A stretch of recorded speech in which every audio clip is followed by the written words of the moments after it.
Então, dando continuidade ao nosso assunto sobre água e vida, hoje vamos estudar um outro subtópico que é água doce, salobra e salgada. Vamos conhecer cada tipo, tudo bem? Vamos lá. Iniciamos o nosso assunto na página 12 do livro didático, ok?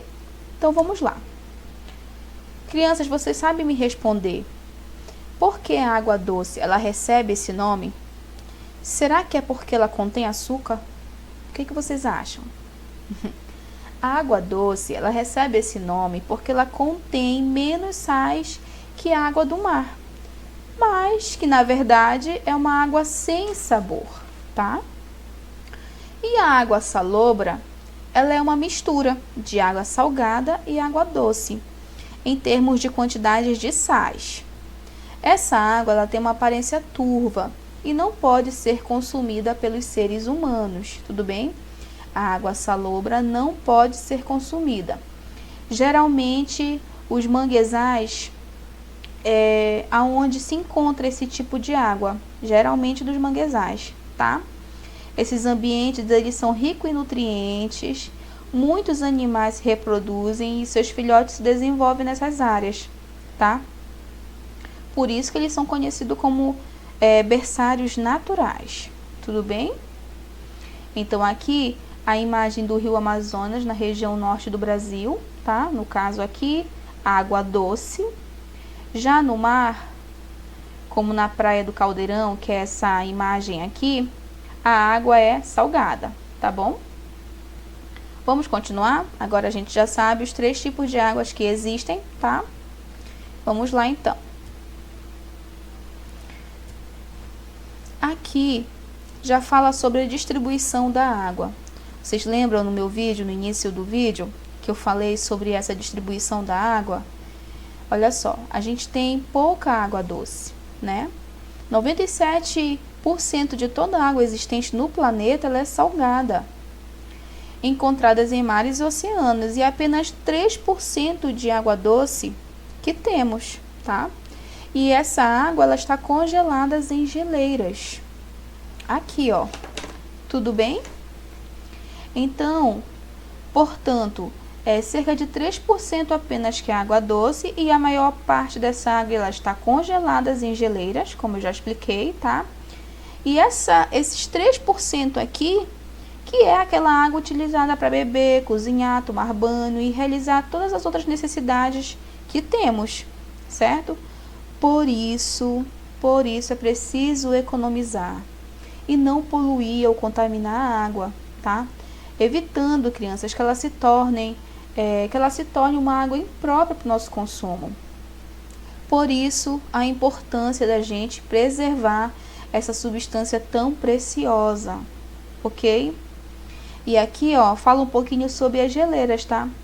Elas não devem ser vistas como uma alternativa à obtenção de água doce, pois elas são muito importantes para manter o equilíbrio climático. E como sabemos, estamos perdendo um pouquinho dessas geleiras. No final desse slide eu estou colocando um vídeo a respeito das geleiras para a gente entender melhor por que nós estamos perdendo essa rica substância. Tudo bem? Vamos continuar. Aqui, crianças, a gente já parte para uma atividade. O nosso assunto é bem curtinho, por isso eu coloquei vídeos no final dos slides, que é para a gente reforçar um pouquinho mais esse conteúdo. Tudo bem? Aqui, eu, cidadão. No dia 22 de março de 1992, a Organização das Nações Unidas, que é a ONU, ela instituiu um Dia Mundial da Água. Por que ela fez isso, crianças? Porque são questões importantes relacionadas com a água, ela quer muito, a gente precisa discutir esse assunto e colocar em prática qualquer tipo de questão relacionada com a água.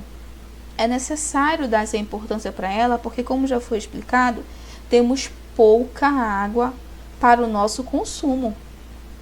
Então, instituir um dia especial só para a água é um investimento que a gente faz para tentar solucionar alguns problemas relacionados com a água, certo? E nessa página aqui, vocês vão pesquisar, olha só, nós vamos fazer uma pesquisa, tá? A gente vai fazer uma pesquisa sobre alguns problemas relacionados com a água e vamos elaborar um texto no caderno, crianças, tá?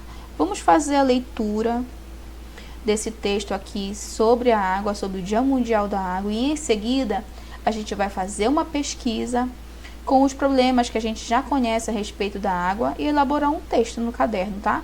Apresentando algumas possíveis soluções, tudo bem? Embaixo vocês vão fazer a análise das imagens aqui da lateral, essas imagens aqui. Vocês vão recortar aquela que apresenta o copo de água situado no mais próximo do local onde você mora, tá? Aqui, ó, vocês vão analisar as imagens, recortar aquela que representar o copo de água situado mais próximo ao local onde você mora, tá? Então, crianças, façam a atividade com atenção, tudo bem?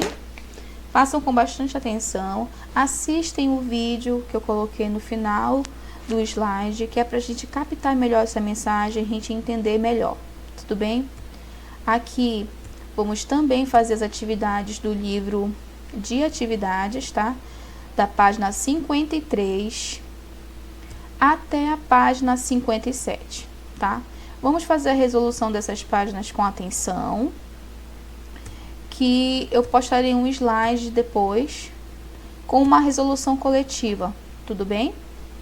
Assistem o vídeo, como eu já falei, e façam a análise e leitura dessas páginas para que vocês consigam resolver de uma maneira eficaz, tá? Sem mais, crianças, muito obrigada, bons estudos e fiquem em casa, tá? Até logo!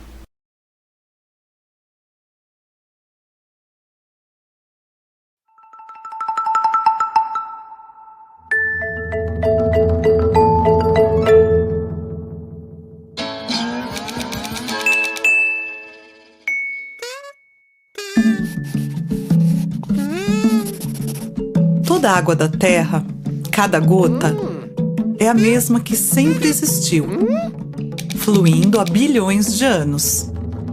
Pode ser sólida, gasosa ou líquida, mas é sempre a mesma água.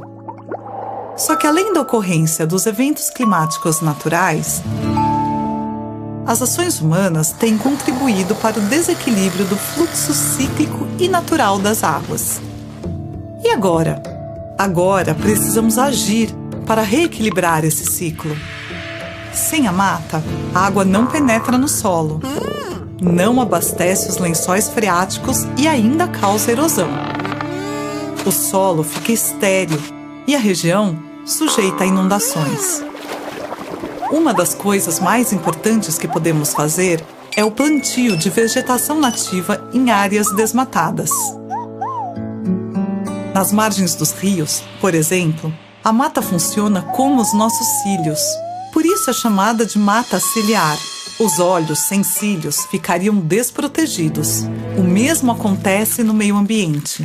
As árvores mantêm o solo protegido e facilitam a recarga dos reservatórios de águas subterrâneos. Sabia que a água é um importante insumo para as atividades agrícolas e que a irrigação é uma das principais responsáveis pelo uso da água nessa atividade? Por isso é importante que as propriedades rurais utilizem tecnologias como a cisterna calçadão, por exemplo, que capta a água da chuva para ser reutilizada na irrigação. Boas práticas agrícolas protegem o solo, os rios, suas nascentes e os lençóis freáticos. O lençol freático é um verdadeiro reservatório natural que fica oculto sob a terra e é muito maior do que os rios que estão na superfície. A água se infiltra e percorre um longo caminho. Até nas cidades, escondidos embaixo de ruas asfaltadas, existem esses reservatórios. Por isso é tão importante termos parques, praças e quintais onde a terra possa absorver a água da chuva, prevenindo enchentes. E para evitar os alagamentos, o cuidado com lixo é fundamental. Jogar na rua nem pensar. O O lixo entope os bueiros que escoam as águas e o resultado é mais enchentes. A separação e o descarte correto dos resíduos é muito importante. Se forem parar no lugar errado, irão contaminar as águas subterrâneas. Precisamos também nos mobilizar, fazer a nossa parte e exigir das autoridades o cuidado com saneamento básico em todos os municípios. E claro, lembrarmos sempre de economizar nosso recurso mais precioso. Recicle seus hábitos e mude suas atitudes.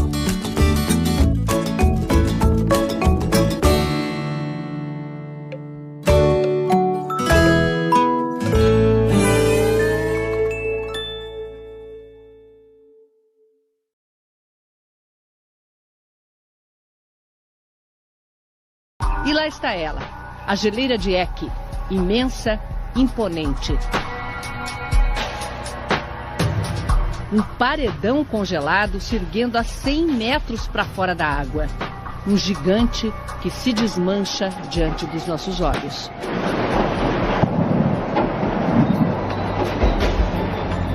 Groenlândia, 400 quilômetros ao norte do Círculo Polar Ártico. Coberta por um manto de gelo de até 3,5 km de espessura. Esta é a região do planeta onde as consequências do aquecimento global são mais visíveis e mais perigosas.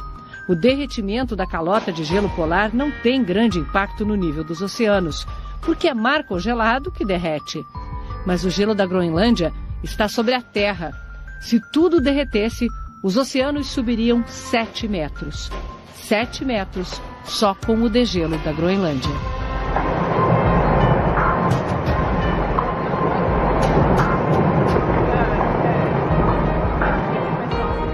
Não há previsão de que isso aconteça nos próximos séculos. Enquanto no resto do mundo a temperatura média subiu 0,8 grau nos últimos 100 anos, aqui, em alguns pontos, subiu 7 graus. Aquela linha mais clara ali na rocha é a marca de quanto essa geleira já retrocedeu para dentro do fiord. Lá. Uau! As geleiras se despedaçam sob o sol do verão ártico. Lá vem mais. O ritmo do derretimento aqui nem o mais pessimista dos cientistas previu.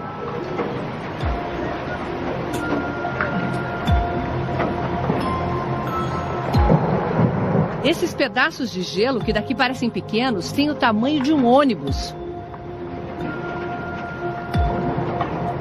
Olha agora. Agora, um bloco do tamanho de um prédio de 10 andares. Até que a face inteira vem abaixo e afunda no mar. Um espetáculo lindo e assustador. O impacto provocou um pequeno tsunami que espantou as aves e foi perdendo força até chegar ao nosso barco, afastado 400 metros da geleira. Tanto quanto a visão, o barulho de trovão do gelo se quebrando impressiona.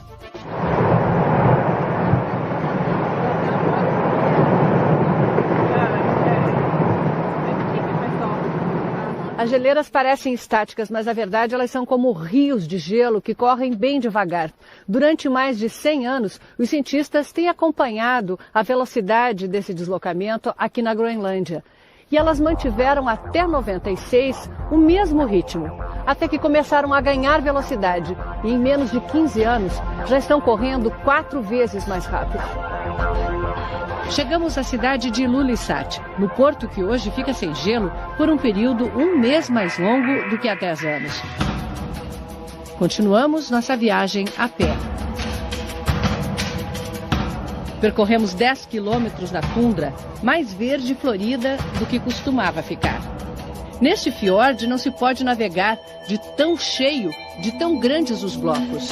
Ao longe, essas montanhas brancas são icebergs, muito lentamente rumando para o mar. O que você vê é só a ponta. 3/4 do gelo do iceberg ficam sob a água. Tudo vem da geleira de Jakobshavn, a que mais produz icebergs na Groenlândia. Foi daqui que no começo do século passado se desprendeu um imenso iceberg que ganhou o mar aberto e afundou o Titanic. A face da geleira estava aqui há apenas 10 anos, mas já retrocedeu 15 quilômetros ilha adentro. Gelo acumulado ao longo de centenas de milhares de anos derrete em alguns meses, levando com ele a história da atmosfera. Nessas pequenas bolhas, aprisionadas quando a neve caiu, está o registro da concentração de dióxido de carbono em cada época do planeta. E nela, a prova de que é esse gás que provoca o efeito estufa o responsável pelo aquecimento. Uma imagem poética que pode mudar os destinos de centenas de milhões de pessoas no planeta.